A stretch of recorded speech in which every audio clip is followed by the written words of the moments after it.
They accused me of stealing packages, telling everyone, "Watch out, they're a thief." Furious, I installed cameras and caught them taking my deliveries. When I confronted them, they begged, "Please don't call the police." I replied, "Why not? Isn't that what you'd do?"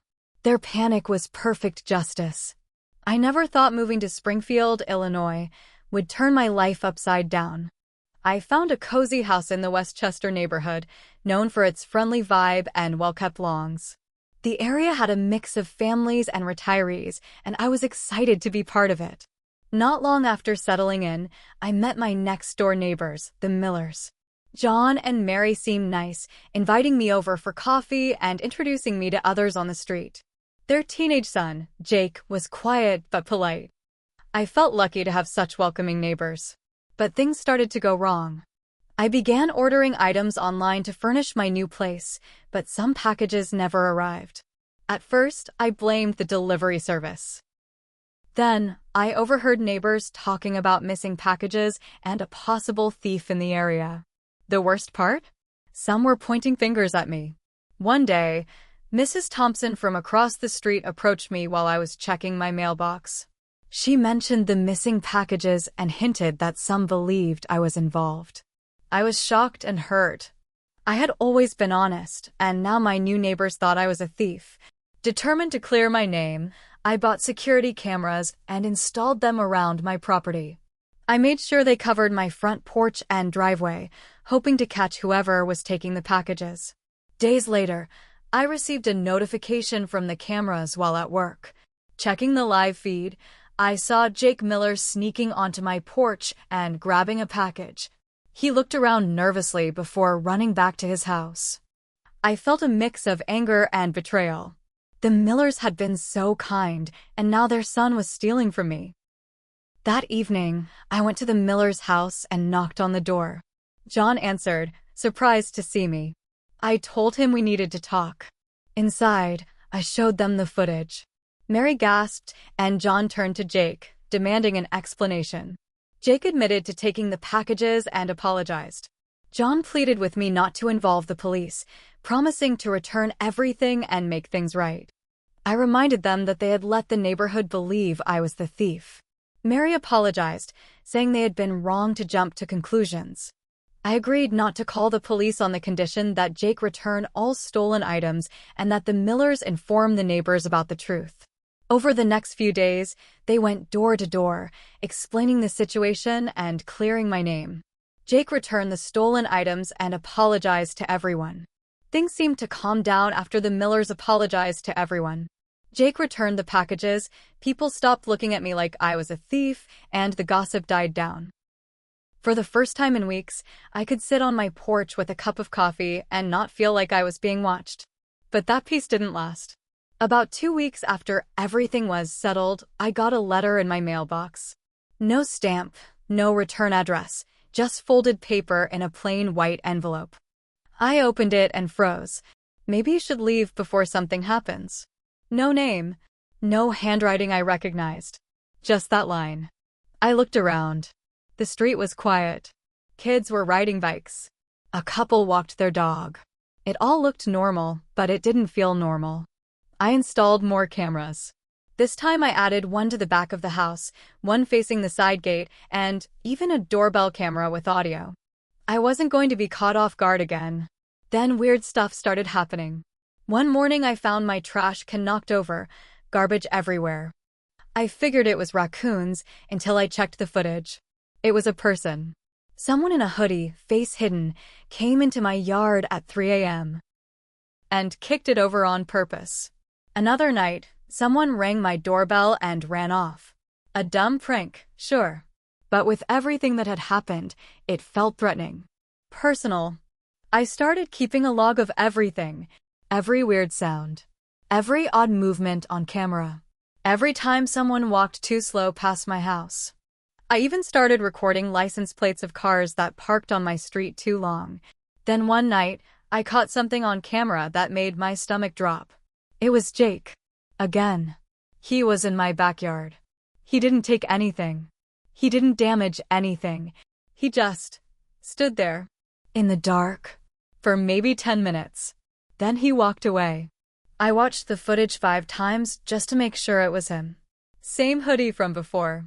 Same sneakers. Same way he walked. Why was he doing this? I debated confronting the Millers again, but this time felt different. This wasn't about packages anymore. This was creepy. This was crossing a line. I made copies of the footage and dropped one off at the local police station just to have it on record. I didn't file a report, but I wanted it known, just in case. The next day, I noticed a for sale sign in the Miller's yard. It was like they knew. But things didn't end there, because 2 nights after that, someone broke into my shed. The lock was broken. Tools were scattered. One of my security cameras was torn down. This time, I did call the police. They came out, took a report, looked at the damage. I showed them the footage I had left. It didn't show the face clearly, but the build and clothes looked exactly like Jake's again. The officer took notes, said they'd follow up, and left. A day later, I got a text from an unknown number. "You really think the cops will help you? You should have just let it go." Now I knew I wasn't just being paranoid. Someone was trying to scare me into silence. Or maybe into leaving. I wasn't planning to do either. But things were about to get worse. And I had no idea how far this was going to go. The night after the text, I stayed up late. I sat by the window in the dark, just watching. I had every light in the house off, only the glow from the camera monitors on my face. I don't scare easy, but I won't lie, I was on edge. Every creak in the floorboards made my pulse jump. Around 2:30 a.m., I saw movement in the alley behind my house. At first, I thought it was just a stray cat or a raccoon again. But then I saw it, 2 figures. Not 1. 2. They weren't trying to break in. They were standing near the back gate, talking quietly. Then one of them took out their phone and started taking pictures of my house. Not selfies. Not random shots. It was clear. They were taking photos of my windows, my doors, and my car. I snapped a screenshot from the backyard camera and called the police right away. They came out quickly this time, probably flagged my address after the shed break-in. But by the time they arrived, the people were gone. That morning, I reviewed the footage carefully. One of the figures, tall, broad shoulders, familiar walk. John Miller. The other? I didn't know him. Shorter. Stockier. Face mostly hidden. But it wasn't Jake this time. Whoever it was, he wasn't from this neighborhood. This wasn't just some angry teenager acting out anymore. This was planned. Coordinated. I didn't know what they were trying to do, but I knew I was a target. Later that day, while I was outside checking my fence for damage, a black sedan I didn't recognize slowed down in front of my house. Tinted windows. Out-of-state plates. It crawled past, then stopped just past my driveway. Sat there for a full minute. Then drove off. I reported it all to the officer who had taken my previous statement. He told me they'd keep an eye out, but I could hear in his voice he thought I was being paranoid. I wasn't. A week passed. The for sale sign in the Miller's yard disappeared. No notice. No update. Just gone.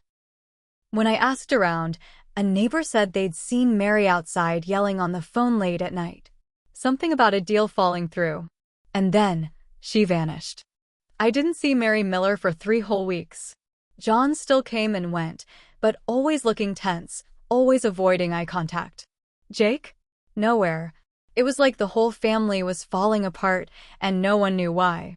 One night, I heard a loud crash out back. I ran out with a flashlight, heart pounding. My entire backyard gate had been smashed open. Like someone drove into it with a car. I found tire marks, 2 deep ruts in the lawn. That's when I called the police and demanded a full investigation. But here's the twist that nearly knocked me over. When the officer ran the plates from the tire tracks and compared footage to a hit-and-run reported earlier that night just 5 blocks away, they matched. The car involved? Registered under Mary Miller's name. Yeah. Mary, the nice woman who once offered me a slice of homemade pie, may have just rammed a stolen car into my property and fled the scene. Things spiraled fast after that. The Millers didn't come home the next day. Or the next. No lights. No sounds. Just an empty house. Jake's school even confirmed he hadn't shown up in over a week. That's when I did something bold. Maybe stupid. I called a friend who worked in real estate and asked them to run a background check on the Millers using their full names from the property deed. What they found? The Millers weren't even their real names. The house wasn't in their name either. It was a rental, paid through a third-party company with a fake LLC name. No clean paper trail. Just layers and layers of cover. Who the hell had I been living next to? What started as a package theft now looked like a full-on scam, and maybe more. Maybe way more. And that black sedan? Yeah, it came back. This time it parked further down, near the end of the block. I walked toward it casually with my phone out. The second I raised my phone to take a picture, it sped off again. Someone's watching me. And I still don't know why. But I'm done sitting back. I've kept all the footage, the screenshots, the police reports. I even started backing everything up on an encrypted drive, just in case something happens to me. Because I have a feeling I haven't even scratched the surface of whatever this is. After that second visit from the black sedan, I stopped sleeping properly. I had cameras running 24/7, motion lights installed, and even a baseball bat next to my bed. I wasn't scared, I was ready. I took time off work. My boss didn't argue. I think he could hear the stress in my voice. I used that time to dig deeper. I checked police reports from nearby towns. I searched social media for any trace of Jake, John, or Mary. Then I found it. A Facebook account under a different name, but Jake's face in the profile picture. He had joined a group in another state, Michigan. The posts were harmless at first. Memes, school complaints, music. But then I found a photo. It was blurry, but I recognized the room. I knew it. It was taken inside my shed. The stolen camera. From my yard. He had taken it before smashing it. And uploaded it months later, thinking no one would notice. That's when I knew this wasn't over for them either. I hired a private investigator. It wasn't cheap, but I didn't care. I gave him everything I had, photos, names, footage, the Facebook screenshot. He found them. New state, new fake names, new house, same game. Packages had already started going missing on their new street. They were pulling the same trick somewhere else. This time, I didn't go to the police. I made a website. I uploaded everything. All the videos, the screenshots, the stolen property, the footage of them sneaking around, the shed break-in, the Facebook photo, everything. I made sure the Millers' fake names and real names were both mentioned. I linked it all together. Then I sent the link to every neighbor on their new street. I used the address the investigator gave me, searched property maps, pulled up the local Facebook group, and dropped the link in a post. Heads up. Your new neighbors aren't who they say they are. Ask them about Springfield, Illinois. The site blew up. People shared it. Local news caught wind. Eventually, even Reddit picked it up. A week later, I got a call from the investigator. The Millers vanished again. Left everything behind. Gone. But the revenge didn't stop there. Because one of the neighbors from their new neighborhood had already filed a report. Turns out, someone had footage of them trying to steal a package, plain as day. And now with my website, they had a pattern. Evidence. Proof of intent. An arrest warrant went out for John Miller. And Mary, under her real name, was tied to an old fraud case from 4 states back. She had warrants too. Jake? He was underage when it all started. But now he was old enough. And the cops were treating him like an adult. I thought that was the end. I thought I'd feel satisfied. But here's the thing. I made mistakes too. I had let it eat me up. I became obsessed. I stopped trusting people. I recorded everything, even when I didn't need to. I shut everyone out. Even my sister stopped calling because, in her words, I sounded like a conspiracy nut. I pushed people away. But yeah, I got my revenge. Real, cold revenge. They ruined my peace. So I burned their secrets and scattered the ashes online. And in the end, all it took was a camera, a lie, and someone they thought would stay quiet. I didn't. They should have known better.